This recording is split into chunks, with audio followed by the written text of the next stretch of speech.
राधे राधे, जय श्री कृष्णा।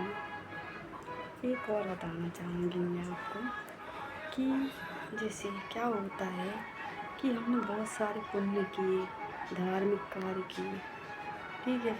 और कुछ व्यक्ति क्या रहते हैं, मतलब धार्मिक कार्य नहीं किया रहता है तो वो शिवलोक में जाता है।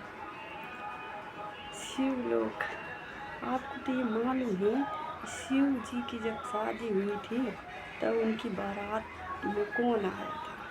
सोचिए आप, बहुत गहराई वाली बात है ये। जब शिव जी की बारात गई थी तो कौन जाता है? भूतों की बारात लेके जाते हैं। तो बहुत सारे लोग बोलते हैं कि ये व्यक्ति शिवलोक में गया। शिवलोक में जाने का रीजन क्या है, आप बताइए। वो मतलब वो व्यक्ति भूत ही बना है ना। वो शिवलोक में जाना मतलब भूत बना है,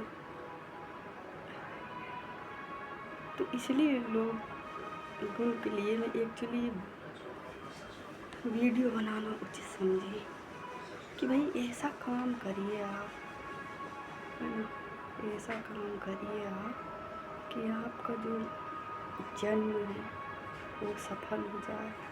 हम छीना झपटी में लगे हैं, किसी को देख लिए, अरे हम छीन लेंगे इससे, अरे हम ऐसा कर लेंगे। क्यों कर लेंगे? उस व्यक्ति को वो सब मिल क्यों रहा है? किस पुण्य के कारण मिल रहा है उसको? किस पुण्य के कारण वो अच्छे से रह रहा है? किस पुण्य के कारण उसके चेहरे में स्माइल है? किस पुण्य के कारण उसके चेहरे में ग्लो है? तो ये कुछ पुण्य करा हुआ रहता है। व्यक्ति का ये पुण्य ही बताता है। आप धार्मिक कार्य करो, किसी से घृणा नहीं कर रहे हो, किसी के प्रति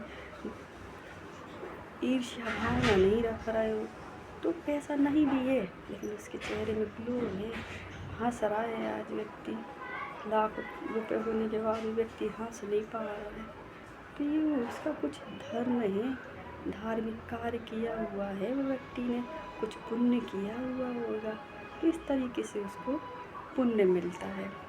मानव जीवन में ये कुछ उसके पुण्य किए हुए रहते हैं।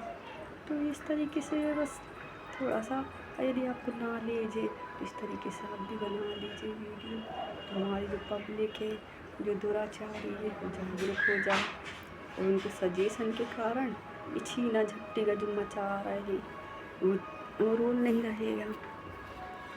तो ये है एक्चुअली खेल कि शिवलोक, वैकुंठ धाम, तो ये हमारा कार्य पे डिपेंड करता है कि हम किस लोक में जाएंगे, किस लोक में नहीं जाएंगे।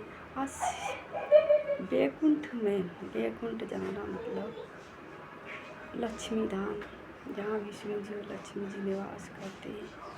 लक्ष्मी जी जो पैसा देने वाली रहती है, एक्चुअली वो खुद बोलती हैं कि यदि आप, मैं पैसा आपका घर भर दूँगी, भंडार भर दूँगी, बट हमारी आत्मा में ऐसा होना चाहिए। लक्ष्मी जी की आप यदि प्रेयर करते हैं, मिनिमम बस हमको सिर्फ आशीर्वाद दीजिए, हमारा घर द्वार चलता रहे, अच्छे से रहे, तो वो लक्ष्मी जी खुश होती हैं, है ना।